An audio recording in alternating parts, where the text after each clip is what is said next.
Il est 8h19. Bretagne 5, l'invité de la matinale. Et notre invité politique ce matin est Guirec Hamon, il est référent Jeunes Horizons des Côtes-d'Armor.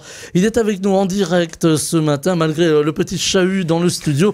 Nous allons parler de choses sérieuses, nous allons parler de politique ce matin. Bonjour Guirec Hamon. Bonjour. Voilà, on va garder les usages malgré le début de vacances dans le studio en tout cas. Guirec Hamon, une question qui n'est pas une question du bac de philosophie. Peut-on dîner avec un adversaire politique? Je pense que vous voyez où je veux en venir. Oui, un petit peu. La réponse, la mienne en tout cas, ce serait de dire oui. Alors, en démocratie, on a quand même cette chance-là, c'est-à-dire qu'il y a un renouvellement quand même du personnel politique. Il faut donc le connaître. D'une part, il faut le connaître, ça fait partie des usages, des us. Et autrement, d'un autre côté, il faut aussi... on a encore un autre point de vue, mais en démocratie, on a la chance, si vous voulez, d'avoir des partis politiques à l'échelon national qui s'affrontent. Et c'est là aussi une certaine forme d'entraînement pour ce qui est sur, après les questions internationales, à l'échelle internationale, où les enjeux sont autres. Donc toute cette vie politique, cette vie démocratique, la démocratie a ça aussi comme intérêt, c'est qu'elle entraîne les hommes politiques à parler aux autres ou ne pas parler. Il faut faire des choix. Édouard Philippe a fait le choix de rencontrer Madame Le Pen et donc de savoir, finalement, d'avoir une lecture personnelle de sa personnalité, de son personnage, de ses idées, au-delà des plateaux télé, au-delà des médias, où il est parfois reproché aux intervenants dans les débats d'être des acteurs. Eh ben, on ne va pas au théâtre pour rencontrer les acteurs, on va pouvoir jouer une pièce. Eh bien, Édouard Philippe a rencontré Marine Le Pen pour connaître l'acteur, finalement, ce qu'il y a derrière. Et j'allais pas dire pour jauger, mais pour la connaître son adversaire. C'est un adversaire, il n'y a pas de connivence derrière. Alors pourquoi l'avoir caché? Je pense que c'est parce que les réactions d'aujourd'hui montrent bien qu'on est toujours dans la suspicion des hommes politiques et cette espèce de tous pourris. Donc ça a été révélé par Libération, mais ça fait partie aussi, de rencontrer les gens. Il a pris ce risque-là de rencontrer Marine Le Pen et de pouvoir, à l'avenir, en parler en connaissance de cause. Et il a dit d'ailleurs mardi chez nos confrères de TF1 qu'il n'avait pratiquement aucun point d'accord avec Marine Le Pen, mais que, pour rejoindre votre propos, c'était utile de pouvoir discuter dans une démocratie, y compris avec ses adversaires politiques. Oui, mais je comprends aussi la méfiance des gens, des Français, envers les hommes politiques, c'est-à-dire qu'on se demande pourquoi ils se sont vus. Mais la réponse est finalement beaucoup plus simple qu'on ne le pense. C'est vrai, connaître. Et c'est pas nouveau. Il faut... Après, c'est un avis qui doit être partagé aussi par d'autres, mais il faut connaître son adversaire et pas rester sur une lecture de ce que les médias ou un journaliste a écrit avec sa propre vision. Alors, il y a les idées, il y a les programmes qui parlent, mais la personnalité qui porte ce programme et dans l'éventualité d'un second tour, moi je l'espère avec Édouard Philippe, je l'espère moins avec Marine Le Pen, il faut qu'ils se connaissent, il faut qu'ils connaissent les armes.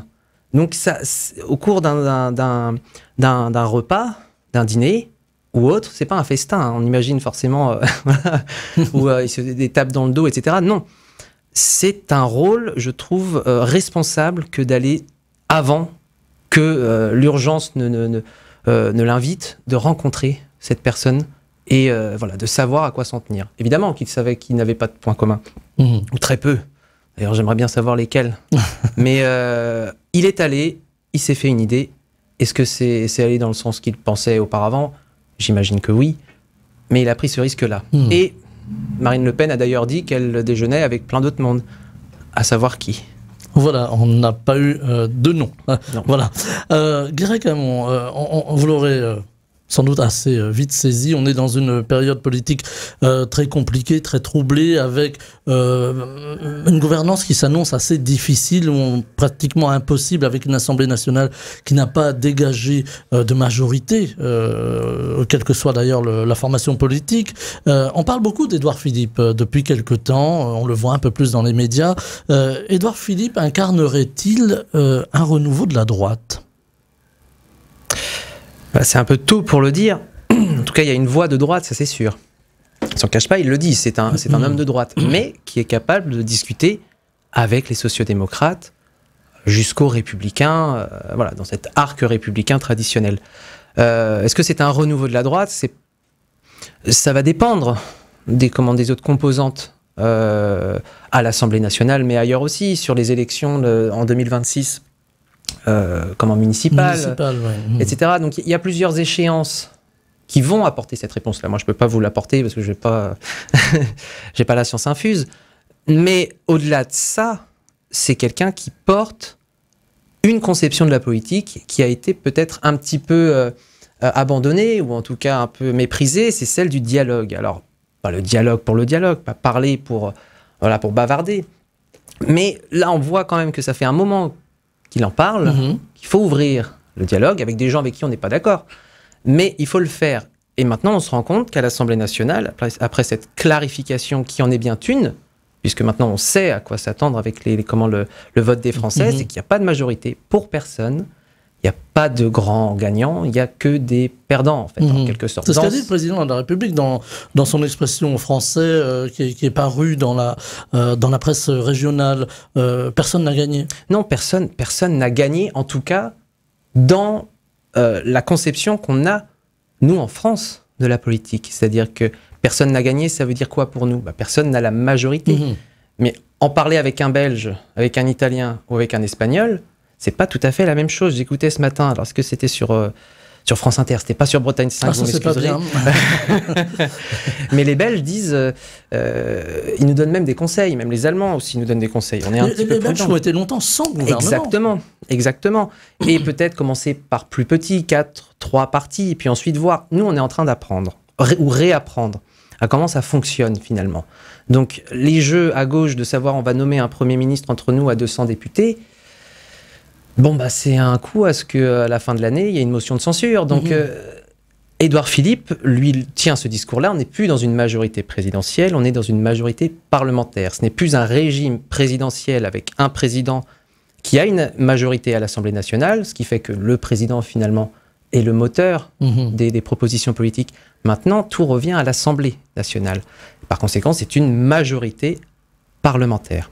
On revient un peu, en quelque sorte, en tout cas on a pu le lire de ci, de là dans la presse, à une forme de 4e République. Est-ce qu'on a tourné la page du gaullisme, de la 5e République?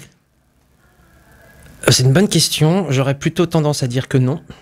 Et le fait que l'on soit finalement un peu désorienté face à cette situation unique montre, au contraire, moi je trouve paradoxalement que la 5e République est solide. C'est qu'il n'y a pas... on peut continuer à travailler ensemble. Ça dépend des gens, ça dépend des hommes et des femmes politiques, prendre leurs responsabilités. Et c'est plus finalement, d'une certaine façon, de ce côté-là qu'il faudrait se poser la question. Est-ce qu'on revient à une 4e République? Est-ce que les hommes et les femmes politiques d'aujourd'hui sont les politiques de la 4e République? Ont-ils cette responsabilité-là pour quelques mois? Parce que là, sous la 4e République, ça ne durait pas très très longtemps, mais... Voire quelques semaines parfois. Exactement. Donc... c'est pas tant du côté des institutions que du côté des hommes et des femmes politiques d'aujourd'hui qu'il faut trouver la réponse. Quand on voit quand on lit Monsieur Wauquiez qui dit non, nous ne ferons pas partie d'un gouvernement. Bon, très bien, on entend. Mais après dire qu'il faut unir la France dans cette situation de crise démocratique autour de principes, etc. Et puis dire non, finalement, ça veut dire c'est moi ou rien. On revient justement aux détracteurs du macronisme, qui disaient que c'est très vertical, c'est moi ou rien. On est également sur le même discours de Marine Le Pen, c'est moi ou rien. Et pareil chez LFI. Donc c'est véritablement là, je trouve, que les hommes et les femmes politiques doivent trouver une réponse. C'est on va mettre de l'eau dans notre vin. Donc c'est là-dessus, plus que la 5e République, je trouve qu'elle est capable en elle-même. Il y a eu des cohabitations avant, pas de cette nature, mais c'est possible. Oui, on vit un instant politique assez historique, il faut bien le dire. Avec ce mot qui a été lancé, Édouard Philippe l'a utilisé d'ailleurs, coalition. Coalition, ça veut dire dialogue. Jusqu'où peut aller le dialogue? On a cru comprendre qu'Édouard Philippe aurait du mal à dialoguer avec le Rassemblement national, également avec LFI, par exemple. Est-ce qu'il faudra quand même faire tomber quelques barrières et arriver à dialoguer avec tout le monde?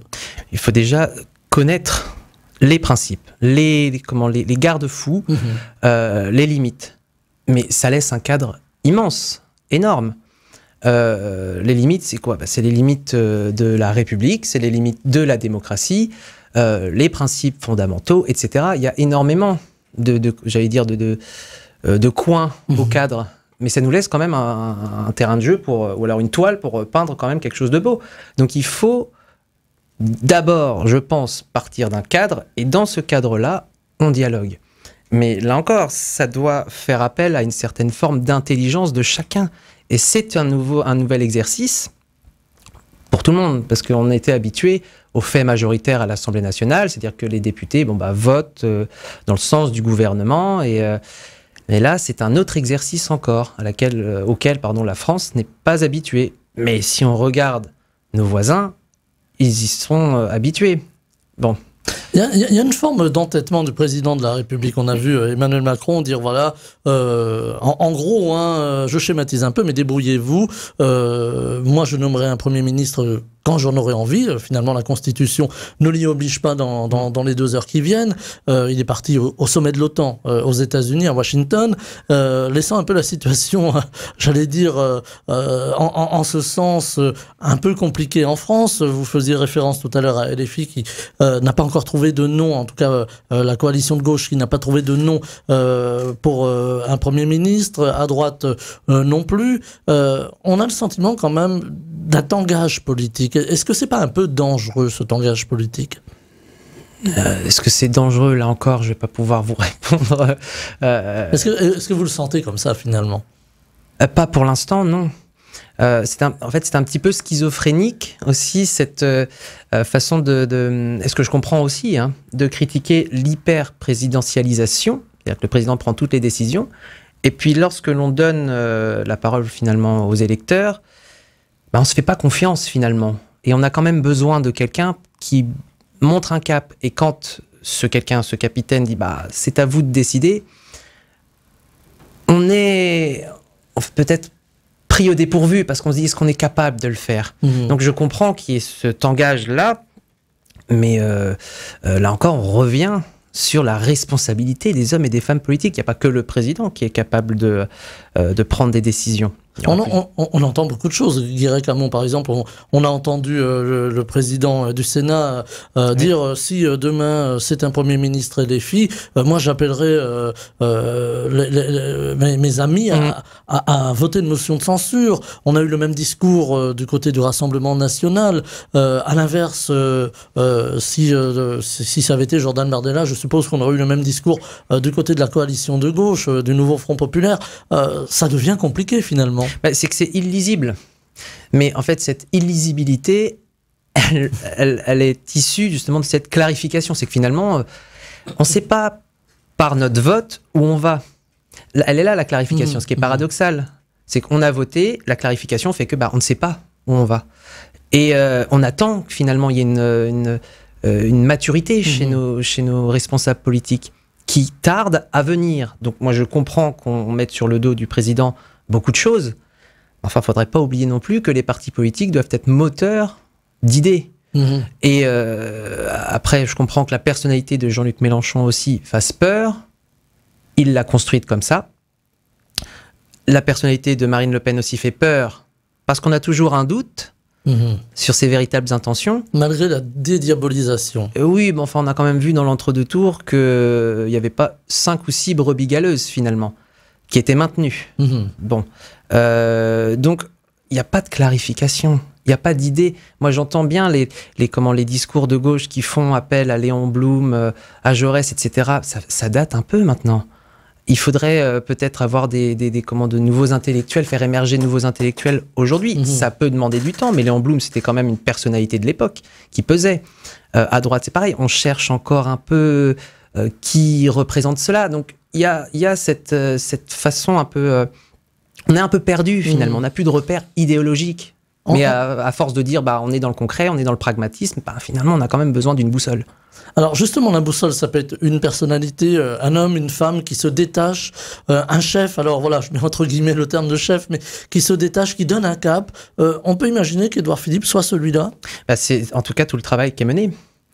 C'est voir loin pour faire bien. C'est d'ailleurs, j'allais dire le dicton, le slogan. Le slogan, un petit peu. C'est, en effet, le parti date de 2021, fin d'année 2021.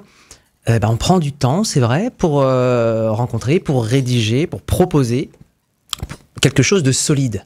Et pas simplement sur des effets d'annonce. On le voit du côté du Rassemblement national. Ils ont gagné des électeurs en parlant du pouvoir d'achat, en parlant des retraites. Et puis finalement, on fait marche arrière. Et ce qui est assez fascinant aussi, c'est de voir que finalement, on ne tient pas compte de cela. Finalement, on ne les tient pas pour responsables. Oui, c'est la situation actuelle, il faut qu'ils mettent un peu d'eau dans leur vin. Mais là, c'est plutôt l'inverse. Ils mettent une petite goutte de vin dans leur eau. Ils changent complètement de paradigme, quoi. Avec quand même...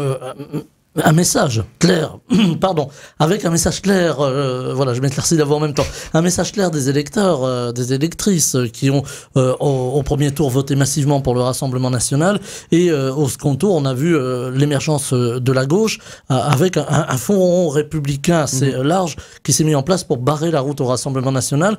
Donc il y a eu une alerte, il va falloir tenir compte de cette alerte, tenir compte du terrain, tenir compte des difficultés finalement humaines, des gens qui votent et qui ne sont pas une variable d'ajustement. C'est un peu la base de la politique, finalement. On a l'impression qu'on a perdu un peu cette base. Oui, et c'est pas le premier front républicain qui existe. On doit être au 5e, 6e aujourd'hui. Le risque, c'est qu'il s'effrite. Pour l'instant, le front républicain, se maintient. Parce qu'il y a toujours le plafond de verre qui est toujours là, finalement. On avait l'impression qu'il avait disparu. Non, il est toujours là. Mais si l'un des deux cède, c'est l'accession du RN au pouvoir. Et quand j'entends monsieur Jean-Philippe Tanguy parler de la privatisation des services postaux, qu'on pourrait imaginer donner ça à Amazon, moi je dis bien joué, la souveraineté nationale. Donc, il n'y a pas de colonne vertébrale. C'est ça le danger véritable. En plus... de ces effectifs qui sont cachés, qui sont... Monsieur Bardella disait j'attends de vous, les députés, du haut de ses 28 ans, d'être irréprochables, c'est-à-dire finalement attendez avant de vous lâcher. Moi, c'est un peu le sentiment que ça me donne. À vos marques, prêts, je dirais partez, mais pas tout de suite, parce qu'on n'est pas encore en position de force. Donc c'est ça qui est dangereux, c'est qu'est-ce qu'il y a encore derrière. Et il faut s'intéresser, mais c'est la politique, il faut s'intéresser aux gens et pas simplement rester sur des positions, le front républicain, et puis à force de dire république, on ne sait plus ce que ça veut dire. On la met un peu à toutes les sauces. Oui, et puis on mélange république et démocratie, on mélange plein de choses. On parle de déni de démocratie, j'entendais le Rassemblement national en parler, parce qu'il y a eu une coalition, justement, pendant ces élections, entre le nouveau Front populaire et le bloc central. Oui, mais enfin, j'ai envie de vous dire, messieurs, vous avez commencé avec monsieur Ciotti. Vous avez essayé, vous n'avez pas réussi. Voilà, l'union des droites. Voilà, donc, bon, j'ai un peu envie de dire mauvais joueur. Donc, il faut être aussi un peu cohérent là-dedans. Ça fait partie de la vie politique. Et oui, mesdames, messieurs du Rassemblement national, ça fait partie du jeu politique aussi. Et vous avez quand même gagné au passage 40 députés, donc il y a pire comme perdant. Alors, on voit aussi la droite avec les députés républicains, la droite républicaine désormais, elle se nomme ainsi à l'Assemblée nationale, qui ont finalement maintenu le cap et qui sont très courtisés aujourd'hui. Est-ce que c'est de là que pourrait venir une forme de majorité ? Ça dépend si on est dans une logique toujours de majorité pour le reste de la mandature, ou alors si on est sur une logique d'alliance, j'entends, de discussion texte par texte. Est-ce que ça va être une majorité pérenne, solide, qui a vocation à durer, et dans ce cas-là, qui se reflète dans un gouvernement, ou alors est-ce que ça va être au cas par cas? Ça dépend. Là encore, c'est là que réside toute l'incertitude, c'est qu'on ne sait pas encore comment nos responsables politiques vont agir. Est-ce qu'ils veulent toujours rester dans une logique qu'on connaît de majorité stable, ou dans une logique qui est comparable à nos voisins dans une coalition qui peut être au cas par cas et qui n'est pas forcément mauvaise pour autant. Avec évidemment cette situation politique, il y a la situation économique qui vient, j'allais dire, se surajouter à cette crise politique. On entend beaucoup de choses, la dégradation possible à nouveau de la note de la France par les agences de notation. On entend également des mots comme mis sous tutelle quand même, c'est très fort. On a entendu ce mot prononcé dans les couloirs du Parlement européen. Est-ce que là aussi, il y a une urgence sociale dans ce pays, on l'aura compris, le message des Français a été clair, mais est-ce qu'il y a une urgence aussi économique ? Mais il y a des urgences sur tous les plans. Après, là encore, on utilise des termes pour faire peur. On est dans une logique finalement du spectacle aussi. Donc, qu'est-ce qui est urgent ? Qu'est-ce qui n'est pas ? On a oublié le pragmatisme finalement. Non, je pense qu'au contraire, il y a beaucoup de discours faits sur le dos du pragmatisme, parce qu'on est en manque d'idées. Donc, il est toujours plus sérieux de dire, en effet, bon, on va être concret, on va être pragmatique, on va agir sur les faits, on va peut-être même faire un gouvernement de techniciens. Oui, mais dans les faits. Dans les faits, il faut. Enfin, c'est un travail permanent. C'est pour ça qu'on a des gouvernants. C'est pour ça qu'on a un pays, qu'on a une administration. Il y a des urgences. On hiérarchise les urgences. Bon, sur l'économie mise sous tutelle de la France, non, on n'est pas encore à ce niveau-là. Il y a des économies ou alors des recettes fiscales à générer, ça dépendra du gouvernement, ça dépendra des orientations politiques. On est toujours dans l'attente. Soit on fait des économies, soit on ponctionne et on récupère on fait pas d'économies, mais dans ce cas-là, on va récupérer. On va taxer finalement. Voilà. Et là encore, c'est difficile à dire. Voilà, donc encore du flou de ce côté-là. Oui. On a entendu beaucoup parler, ça a été le mot prononcé beaucoup, y compris ici sur cette antenne, de l'immigration pendant la campagne européenne, pendant la campagne des législatives. On a vu que le Rassemblement national en a fait son fer de lance. Aujourd'hui, on a un manque de bras en France, il faut bien le dire. Il y a des postes qui ne sont pas pourvus et il y a cette crainte de l'étranger, cette peur du réfugié. Comment faire aujourd'hui aussi sur cette question assez cruciale de notre pays qui vieillit démocratiquement parlant, et toujours accueillir et mieux accueillir? C'est-à-dire comment faire pour pouvoir accueillir les peurs et la nécessité? Et la nécessité d'accueillir. Eh bien, il faut discuter, il faut mettre les mains dans le cambouis. Et c'est le rôle, là encore, des hommes et des femmes politiques, plutôt que de se réfugier derrière des grands principes qui peuvent être très beaux par ailleurs. Mais y aller et vraiment se confronter à ce problème-là. Enfin, à cette opportunité ou problème, ça dépend. Il n'y a pas de vision cartésienne, voilà, c'est comme ça qu'on doit le... Non, il faut discuter et le discuter franchement, avec des chiffres, en effet, avec des idées, mais il faut en discuter. Je reparle encore de la loi immigration que Horizon a votée. Mais pourquoi? Et parce qu'il faut déjà montrer aux Français qu'on a compris ce qu'ils souhaitaient, mais que pour autant, on ne va pas laisser les idées ou finalement des réactions qui sont motivées aussi par le Rassemblement national, qui récupère ça pour en faire son beurre, finalement. Non, on ramène ça et on parle de concret, justement, de pragmatisme. Et c'était Édouard Philippe qui l'avait très justement dit, dans 50 ans, en Europe, notre population n'aura pas bougé. On sera à peu près au même niveau, 450 millions. En Afrique, elle aura triplé. Si on pense que nos frontières, avec le réchauffement climatique qui amène des mouvements de population, avec des problèmes géopolitiques régionaux, mais qui vont forcément impacter l'Europe, si on pense qu'on peut rester toujours dans cette logique un peu naïve des flux migratoires, parce qu'en parler, ce serait forcément être réactionnaire, on se trompe. Et on va récupérer ça en pleine tronche, si je puis dire, dans quelques dizaines d'années. Moi, j'ai 31 ans. J'ai encore quelques années, normalement, à faire. Je vous le souhaite. Moi aussi. Donc, autant s'en soucier maintenant. C'est pas confortable, mais ce sera beaucoup plus confortable d'en parler maintenant que dans 20-30 ans. Avec aussi une autre question, que va devenir la France dans l'Europe? On a beaucoup entendu parler de l'Europe, alors en bien ou en mal. Europe perfectible, on l'aura compris. On a senti une défiance quand même des Français vis-à-vis du projet européen, une forme de rejet même parfois, pas forcément d'ailleurs à l'extrême droite, parfois même à l'extrême gauche. Est-ce que là aujourd'hui, il va falloir parler différemment? Il va falloir que l'Europe écoute différemment les pays qui la composent?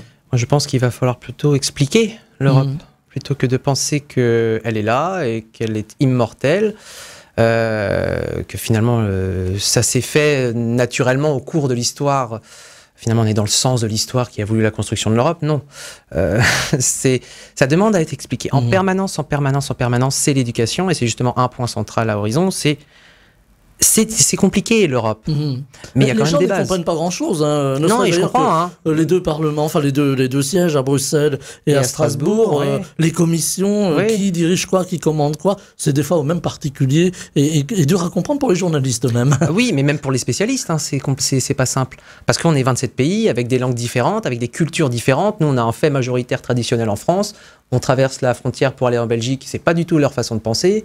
Nous, on roule, maintenant le Royaume-Uni n'est plus là, mais on roulait à droite, au Royaume-Uni, ils roulaient à gauche. Ils avaient en Espagne, vous avez une monarchie, on a une république.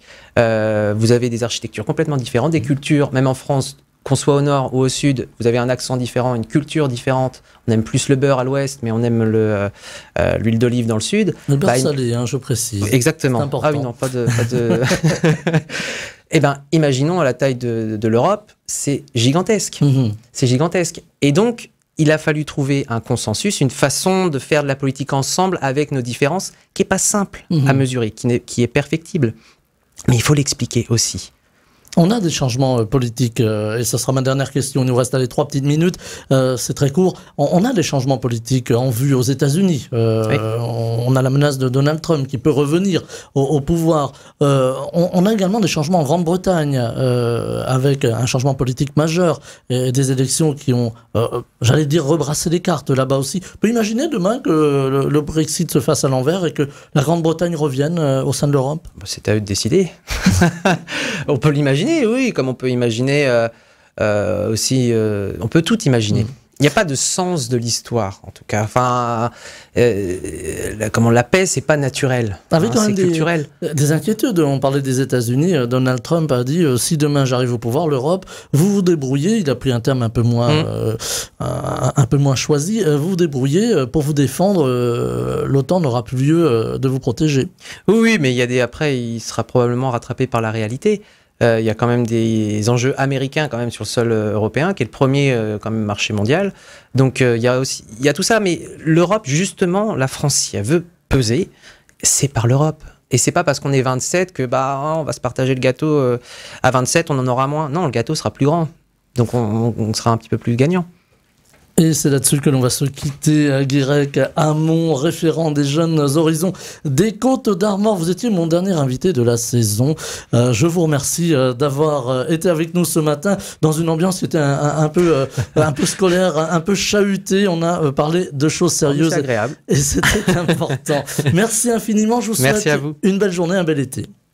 Bretagne 5, Stéphane Hamon, le 7-9.